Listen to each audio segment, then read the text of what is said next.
Welcome to a misdirected mark off the cuff. We're going to talk about running games in licensed worlds, which is a thing that I haven't talked about in a really long time or even thought about in a really long time. So, Jerry, what are your thoughts about running games in licensed worlds? I've done it a lot, and I enjoy doing it with certain games. One of the things that I think about when I'm running them is, in the games I've played and the games I've run, trying to balance the fact that all the players at the table may have some experience with the licensed world you're running, or they may not. And also, what happens when you let the players play established characters? Let's talk about both of those points right now. Yes. So what do we do about people who are very experienced with the licensed world that we're playing in? Because, man, that is a pain sometimes. I've run Star Trek and I've run Star Wars and I've run Leverage. Yeah. So Leverage has an established setting too. Not very long campaigns of any of those. I think the longest games I've ever run were 7 sessions in any established setting like that. Yep. So I don't have a ton of experience with this, but I just took a Star Trek thing and put it in a part of the Star Trek mythos that wouldn't be touching anything else. And that's part of what you can do.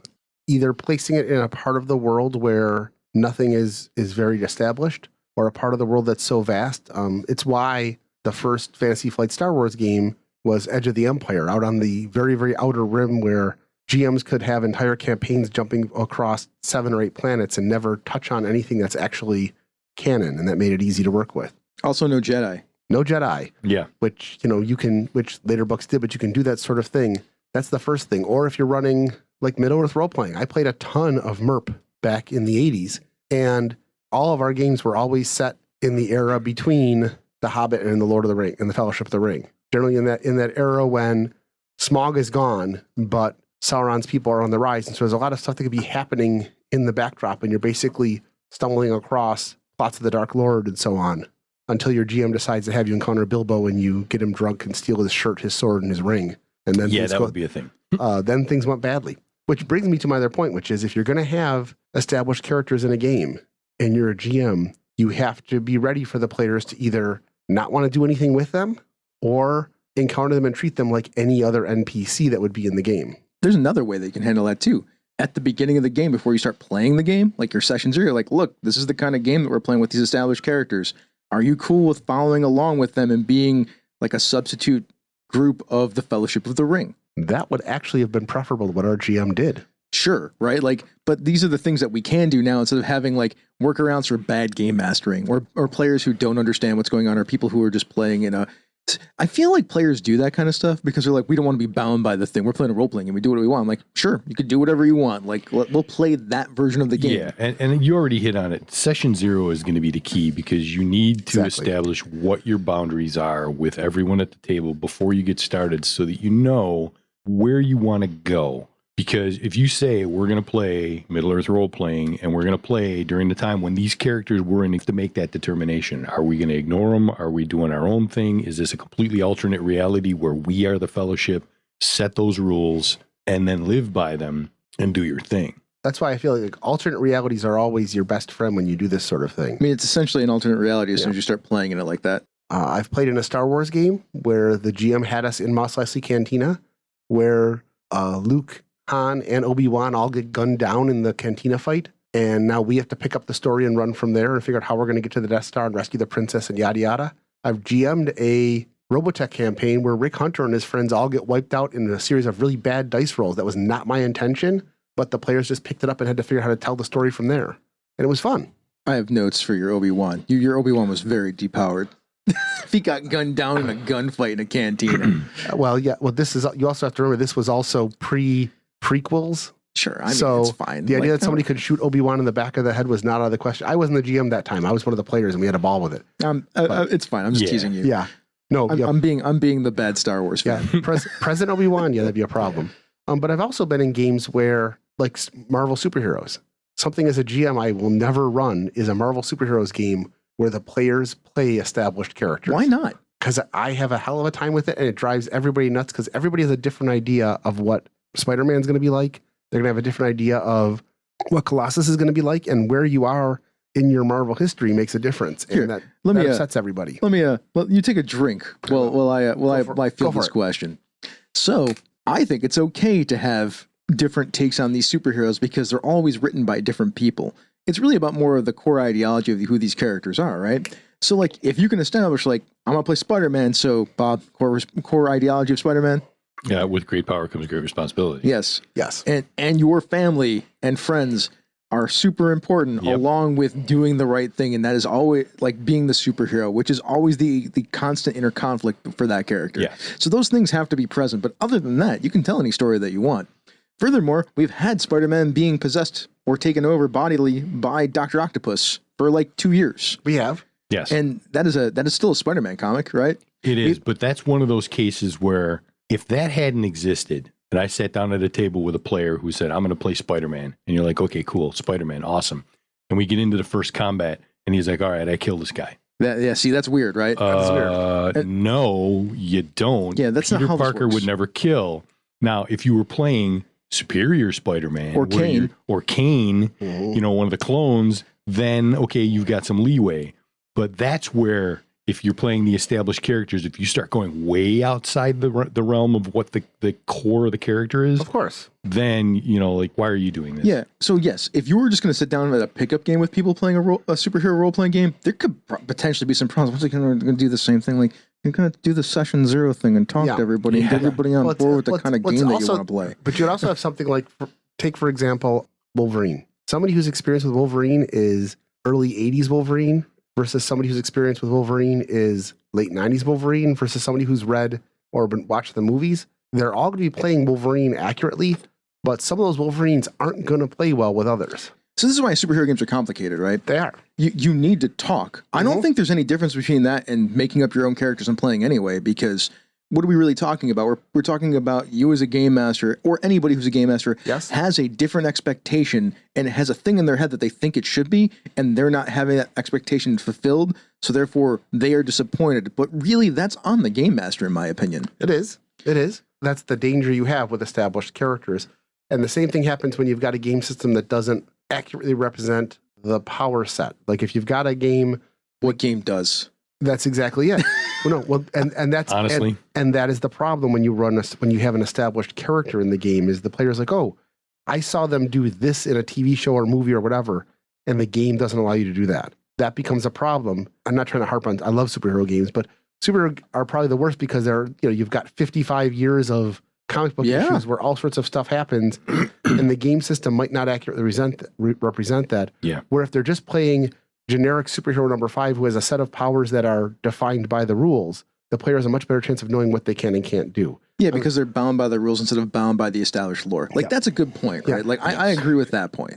I'm not saying it's bad to run established games or to have your players play them. As a GM, I find it difficult, partially because of the thing that we all come to it with different ideas on what characters are going to be able to do and what their personalities are and what the plot and timeline and so on. And that's just me as a GM. I'm not saying I wouldn't play in a game with established characters, though I'm very careful now. If I go to a con and somebody's running a Firefly game, if they're actually running the characters from Firefly, I'm probably not going to play in the game. Sure, because it's at a con, right? Yeah. I would play a game with you guys with the established Firefly characters, assuming we all wanted to play a game like that. A table of known people that you trust to sit down at the table and do that. But sitting down at a con game with complete strangers and being, okay, we're playing Mal and all those people. Like, I mean, who knows what you're going to get, right? Yeah, it's crapshoot. I still might sit down and play that game because I want to see what the deal is. Yeah. But, and I know it's only a 4-hour investment of my life, but I see your point, right? Like, there's a lot of chance for disappointment compared to the fulfillment of what could potentially be good. Yeah. Plus, to be honest, whenever I buy a role-playing game that is set in an established universe, as both a player and GM, I'm less interested in the stats or seeing more stories about the established heroes and creating my own stories in that world. For example, Rings of Power. I'm much more interested in the story of the elf and the alchemist woman and all that than I am in the story of Gladriel. Not that the story of Gladriel isn't good, but those are all established characters. I'm really interested to see what they're doing differently with the new characters, new stories set in that world that are characters I don't see. I get that. But that's how I am as a fan. Yeah. Yeah. I'm exactly the opposite of you. Like, I've been dying to play a superhero game with established characters. Like, I want to be like Iron Man or Cap or Bruce Banner or somebody like that. It'd be fun to play those games. But when I look at those movies and those stories and even the team books and the comics and whatnot, it is really hard to create scenarios that make sense. Yes. Yes. I mean, you have to, this is not we are a group of adventurers going into a dungeon or going on like an adventure together. This is very much more there could be a problem that pops up, but if you read a lot of comic books, there are action sequences, but there are some books that are 22 pages or 25 pages where it's mostly people just going around talking to each other. Yep. And very little action, like maybe a page or two of action. And that's okay because that's what you get those 5-issue story arcs have to have that set up in exposition and things like that. Yes. But I don't think that superhero games do that stuff very well. The only one I think that does that very well right now is probably Masks, because Masks isn't really about being isn't really about the superhero battles. It's more about the interaction with characters. I always say that the people are like, Masks isn't really a superhero game; it's a drama game. I'm like, I don't think you guys understand what superheroes are really all about, which is about interpersonal drama. There's cool stuff that happens, right?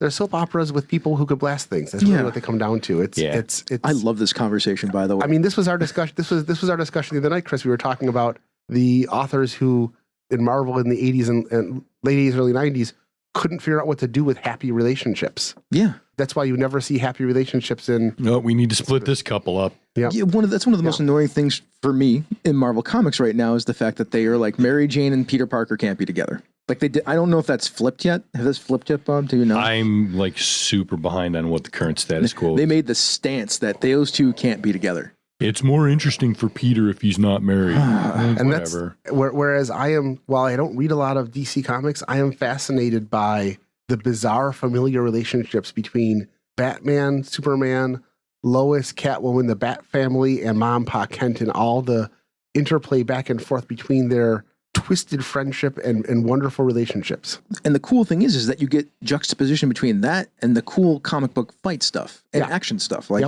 I love watching the Justice League go and save the world. Yes. I think it's great. I also like the thing that you just talked about too. And I think that's one of the strengths of, I'm going to say this, that's one of the strengths of comic book storytelling is you can do both stories at the same time. Yes. And if you're doing it well, you actually do both stories at the same time. Yeah. I will reference Jonathan Hickman's Fantastic Four run, which is really all about Reed Richards and his relationship with his son and how that parental thing goes. Yes. And how the Reed Richards from the 616 is the only good father figure of all of the Reed Richards across the multiverse. Yes. Yeah. And the only one that future Franklin Richards is like, he's the only one worth saving. Hickman did a really nice job with everything that he's been attached to. Well, I think it's also, that's why so many of the established other licensed properties out there, circling back, work so well in comic books, whether there are some really well-written Star Wars comics or Star Trek comics or Hellraiser comics or whatever. Sure. Because they can use the comic medium to explore people, relationships, and deeper philosophical ideas, and then have cool action sequences or, hooks on chains flying out of nowhere and tell your story. So to bring this back towards the tabletop role-playing game stuff, I want to talk about superhero role-playing games for a second. Is there a superhero role-playing game that can do both of those things in any kind of effective way? I'm not sure that there is from what I've read. I haven't explored Centrals of the Multiverse very well, but I think that's got part of it. I would also say that Face Rip Marvel, because of the way karma works in that game, where you get most of your experience points, not by fighting villains, but by all the stuff you do outside of fighting villains, by establishing relationships, keeping strong bonds, keeping obligations, having a job, all of that. It wasn't written super well back then, but looking at it today with 40 plus years of GMing background and other games telling us how to do that, would probably work very well. It wouldn't take much to make that story work, because you end up not just doing things in the game, but it's designed around the idea that your characters should have a life outside the superhero thing. And if you end up with that, which I did in my last time I ran Marvel, one of the players played a robot who only went to work and then went to the base and sat there and refused to interact with anybody else, didn't have any friends and everything else like that. And as a result, they weren't interacting with the game all that much. And they also didn't advance the way the others did. The game actually pushed you hard to do other things. If you wanted to engage in the reward cycle. And the mechanics are fairly simple, because while the universal chart was designed for combat, you can use it for damn near anything. It's just, okay, what is this? What are you going to engage? What is your rank? Make your roll, and what you do gives you good, better, or best reactions. So Bob, what Jerry just said right there, I think is the core thing that is often missing from superhero role-playing games is that flexibility. Yes. For accomplishing a bunch of different things. It's one of the reasons why I like, I'm going to say it, it's one of the reasons why I like 5th edition D&D so much, because at the core of the game, you can pretty much do a bunch of stuff based on your 6 stats. You can be better or worse at those things based on everything else surrounding those 6 stats, but that's the core of the game. So this flexibility of the system where you can pretty much do anything. Yeah, I would agree with that. And I don't mean do anything as like I can go push a planet, although it's a superhero game, so you probably could both push a planet. But if you needed the game system to help you make a roll to engage with a person because you're having a problematic conversation with them or a conflicting conversation with them, like I don't think that you should go out patrolling tonight. Where's my superhero suit? Superhero suit. This is okay. What does he say? This is for the greater good. I am the greater good. That Frozone thing in The Incredibles. You know, make an excellent psyche feat roll.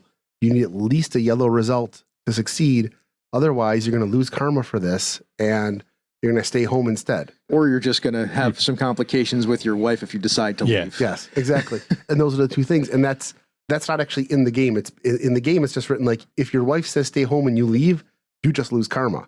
But it's easy enough to have like a psyche feat. Yeah, and do that, or an intuition feat. Or the stats are fighting, agility, strength, endurance, reason, intuition, and psyche, which pretty much cover the standard 6 stats from every game. That's why it's called Face Rip, by the way. Yeah, I thought Masks did a good job of this. Yes, as far as like that kind of gameplay. The beauty of Masks is that it does an amazing job of facilitating the teen angst and the interplay between the characters. And then when you go to do your super stuff, you're not constrained by all kinds of rules about how like this works and that works. It's like you use your powers. You do things. Like I'm going to do X. It's like, yeah, you do it.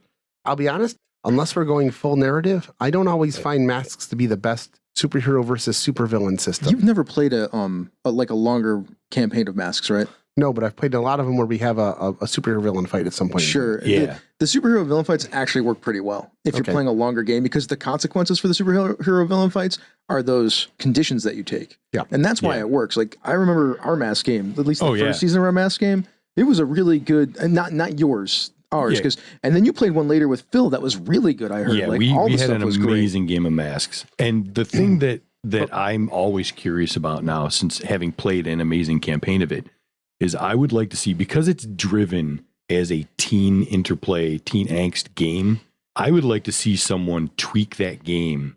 It would be very hard to do, in my opinion, but a really good designer could pull it off. I would like to see someone take that game and make an adult version. They have it. One of the supplements. I want to play that. Yeah, they have rules in the core book for playing adult characters, and I'm pretty sure I could be wrong on this. I don't recall this, but I'm pretty sure I've got all the books for Masks. I'm pretty sure one of the books deals with what to do with adult characters. I think I could be wrong on this, but it wouldn't be because it doesn't work out of the box with the rules as written for teens. That does not work for adults. I think that one. I think like Agents of Aegis or one of those has that. But I'm going to say something though. When both of you talk about the Masks games you were in, especially you, Bob, you never talk about the supervillain encounters. It's always about the angst and the relationships and all that, which is good.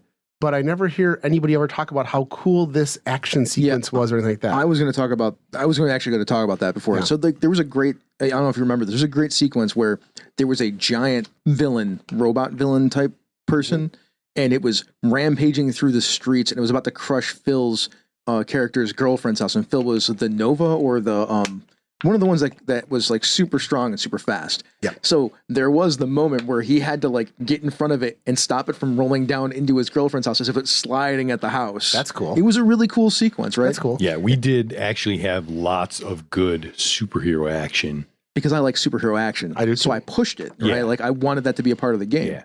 Phil's campaign that I played in had less than Chris's game. It was still there. And we still had some really amazing scenes. This does not surprise me. But the character interplay really was where it shined. I think the character interplay is where that game shines all the way. And I'm not faulting Masks. I'm just saying. No, I get where you were coming from. You guys bring up that campaign a lot, which is excellent. But this is the first time I've heard either of you ever talk about a single action sequence in Masks, and all the times we talked about it. Because I don't talk about my Mask game all that much. Yeah. I think I would run it better now than I did then. Yeah.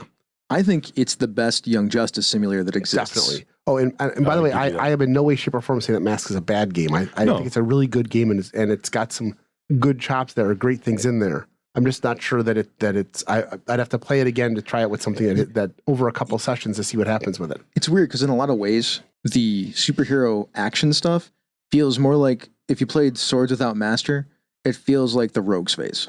Yes. Does that make sense, Bob? Like you're going to Yes. probably succeed at whatever you're doing. Just how much do you get beat up doing it? Yes. We should do Swords Without Master as a We did it once. We need to do it again so it's actually good because Yeah. it was bad.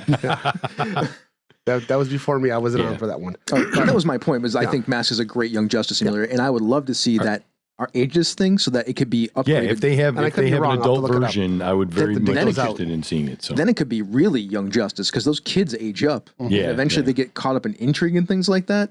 And that's a really good story. But that's like exceptional comic book storytelling. yeah. And if we're wrong on this, please correct us in the Misdirected Mark forums. I would So, not Yeah. the forums. or the Slack room or You just better go to email Twitter. or Twitter's fine. Twitter us.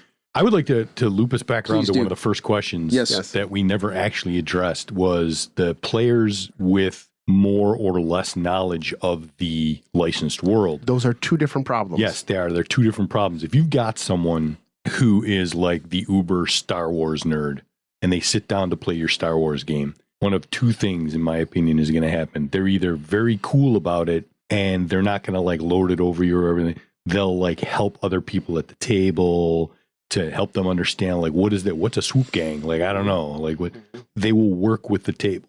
Or you've got the one that's like the quintessential negative stereotype rules lawyer, like that's not how it works in Star Wars. You know, again, if you're going to sit down and play that game and you have that player, you got to have that conversation so you figure out what's going on. Because if you're going to have an antagonistic player the whole time, you maybe don't want to do that.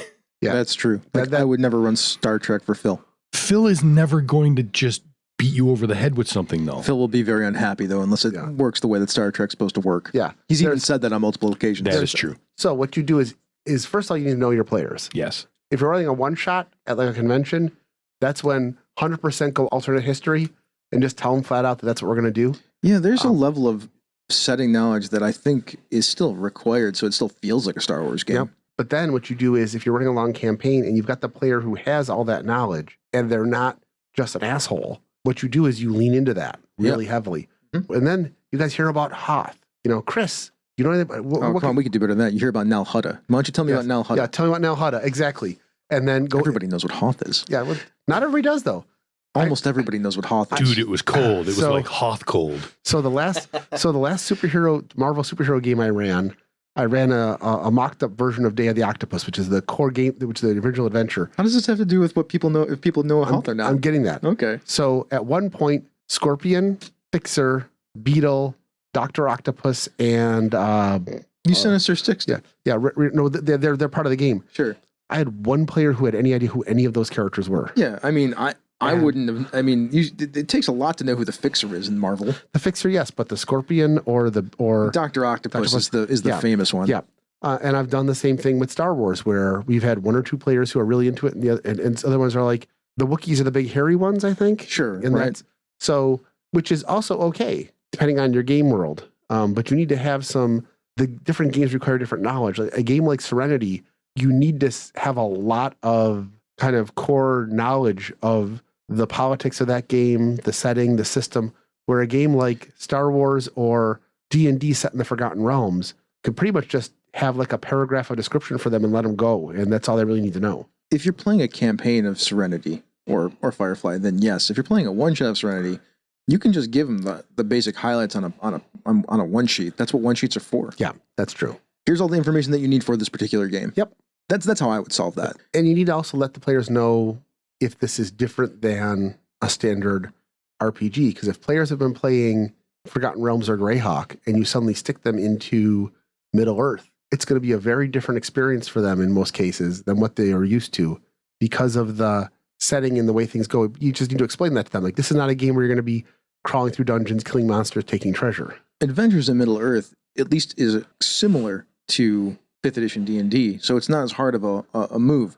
But the One Ring is a much larger Yes. move role-playing game rules-wise. So those are two different lists for the Game Master, right? Yep. And yeah, I should have clarified. When I said adventuring in Middle Earth, I didn't actually mean adventures in Middle Earth. I said if you were going to be adventure, I should have specified that. That's my fault. Yeah, there are some rules, though, that help facilitate that Yes, they kind of do. stuff. Like there are travel rules, which are a new system for people that aren't used to it to use. Yeah. So you'll have to introduce that set of rules to the players so they can understand how this works and it is different from the game that you're accustomed to. And you also have to sit and talk to your players about how much variance from established canon they're comfortable with. That's true. I mean, it's campaign more important than a one shot. Right. Even a short campaign of like 4 to 6 sessions, you still need to have that discussion to figure out like, look, this is the story that we're telling is kind of compressed. Yeah, because that's what 6 sessions are. It's still long, but it's compressed. And this is what we're doing. Like we're going to clear out a part of Mirkwood and discover a plot that's going on within there. Or we're going to tell a story about a hidden enclave of Jedi that are hiding out during the Jedi Purge. And that's what we're going to tell a story about, or whatever you're going to do. Yeah, that's actually a pretty good setup, right? For a story arc for a campaign. And this can actually be easier. I mean, the one advantage I had running that Marvel game was that I had one player who had any knowledge of Marvel comics prior to the movies, and he didn't care one way or the other. Whatever we did with it, he was good with. And so I started out with a long description of like, this is all the stuff that hasn't happened, since the 80s. And they're like, we don't care. I'm like, okay, great. We have no idea what Civil War or what Secret Invasion or any of that is. Like, great, I don't have to worry about any of that. Yeah. That was actually freeing for me because I could just tell a story about these players running around having a good time. I think the important thing about this is depending on what kind of game that you're running for these people in an established setting, you just give them this one sheet which has all the relevant information that they need. Yep. Like I think that is, I don't know, Bob, do you think I'm right on this one? Like that is a great way to get people up to speed. I think you hit it right on the head. Yeah. And then ask the question, like, do you have any questions about this? Yeah. I'll answer them. Seem all right? Yeah. Okay. Yep. So that's the setting thing. Like, how do you do people that do know or don't know the setting? Because it actually solves both problems, right? Like people who know the setting, people who don't know the setting, it gives them both an idea of where you're coming from. And then they can clarify. And when we get to characters, it's the same kind of thing. You've got to establish where the characters are in the storyline, because Luke in A New Hope is very different than Luke in The Last Jedi. Yes. Yes. And so even Luke from Return of the Jedi and The Last Jedi, very different than Luke from some of the Legends stuff, And that's true. So you have to establish, like, this is where we are, and talk to players about it. Yeah, one sheet again. Yep. But with the characters themselves, establish, like, where are we in the storyline? What power level are we talking about? All of it can go on the one sheet. Yep. Strangely enough, that one sheet's a really useful tool. It is. If people don't know what a one sheet is, it's basically all the stuff that you want to give to a player that they can read on one page that can catch them up, that is preferably bullet pointed and easy to digest quickly. Yeah. That's a one sheet. We should probably do either an off the cuff or an episode about putting together a good one sheet. Yeah, I mean, I think we did one like 300 episodes ago, so it's about time to do another one. Do we have anything else we want to say about licensed? Yeah, there we go. Licensed worlds, licensed settings. Communication is really what we're talking about here. Decide what you want to do as the GM. If you're going to be GMing it, decide what you want to do with the GM, and then talk to your players about this before you set the campaign in motion. And then sit down and have a session 0 to talk about it again. Session 0 can supersede the one sheet, by the way. Yeah. I mean, you have both together. I think you should use both together because some people remember things better when they look at them over and over again. If you go over the core elements in session 0 and then summarize it on the one sheet and give it to them so that they can use it as a reference later. I mean, for the people that don't recall quickly. I mean, I referred to the one sheet for Aux every single game just to remember the names of all the species and everything like that. I just have it up there. It's easy enough to remember, or when I'm trying to remember which group we're pissing off this week. I find that licensed settings are much harder to run games in for me than stuff that I create myself. Like even like the Forgotten Realms and games like that in established settings for particular role-playing game companies, because they all have a particular tone, flavor, and feel, and you have to be conscious, I think, to get what you want out of those kind of games, which, maybe this is just me because I like stories that feel like the stories that they're trying to portray, that you have to work to get those particular tones and themes and feelings out of those settings, especially if they're specific. Like Star Wars is mostly about good versus evil, dark versus light. Yeah. There are various flavors of that, right? But it's space opera. Like space opera is a very specific thing. And that goes back to the age-old story of trying to get something out of a game that it's not designed for, right? If you sit down and you say, let's play Forgotten Lands or Forbidden Lands, you throw Forbidden Lands on the table and then you go, we're going to play a high fantasy, high magic game. That ain't going to work. No. You could try and do it, and somebody probably could be successful at it with the table that they've got, but you're working hard. You're swimming upstream. You're ice skating up frickin' hill. If you want to play high magic, high fantasy, there are tons of other games out there that will give it to you. Yep. So, you just got to be cognizant of what the game in the licensed setting. If you're playing Eberron, all right, Eberron is kind of a high magic pulpy. Oh, very much If so. you want to play a gritty street level Streets of Avalon like game, you could play it in Eberron, but why? Yeah, I don't see why. I mean, you can play the neo-noir detective thing in Eberron, but you'd have to turn some dials to get the gritty part, right? Yeah. They've done it with the Inquisitives. And the Now whole I want to Inquisitives play a line. neo-noir detective game, Chris. Well, I'll tell you, read the Inquisitives books. Yeah, man. Dude, I've run the Inquisitors of Sharn before, like a campaign called the Inquisitors of Sharn. I have ideas for stuff like that. Yeah. It's possible. You also have to know your players. Yeah, you do. Always. I would be very careful which group I would run a game like Band of Blades for. You know? Yeah, Because if you've got a super optimistic, happy-go-lucky, it ain't that. My Little Pony, Friendship is Magic is their kind of tone, which is nothing wrong with that. It's a fun game too. That group's not playing Cartel. That's No, they're not playing Cartel. They'd actually do better with Cartel than they would Band of Blades. Dude, me and Bob aren't playing Cartel, but we're playing Band of Blades.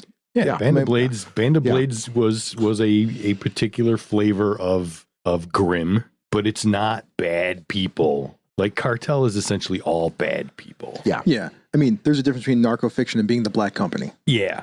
I mean, that's the difference between those two games. If you don't know, those are narco. You should all know what narco. I assume everybody who's listening to this knows what narco fiction is. If they don't, go look it up. It's about basically Mexican drug Cartels, trade South trafficking, American drug cartels. drug cartels. Yeah. And the Black Company is a series of books written by Glenn Cook about a fabled mercenary company and the annals of their stories and the stuff that they get caught up in. And there's some legendary shit in those books. There is. Yeah. And the other thing is that Band of Blades isn't necessarily about bad guys. You're actually playing a bunch of. No, you're the good guys. You're definitely the good guy striving against everything that's bad. It's a depressing slog where people are going to die on a regular basis. It can be a depressing slog. Yeah. That's part of the fun. It's good. Yeah. Is there anything else we want to say about licensed worlds? Wrap it up. Go have fun with them. Yeah, exactly. Have fun if that's what you want to do. Have the conversation and sit down and have fun with it. Just do a little bit of that work up front. It'll make your game so much better later. Absolutely. Yes, it will.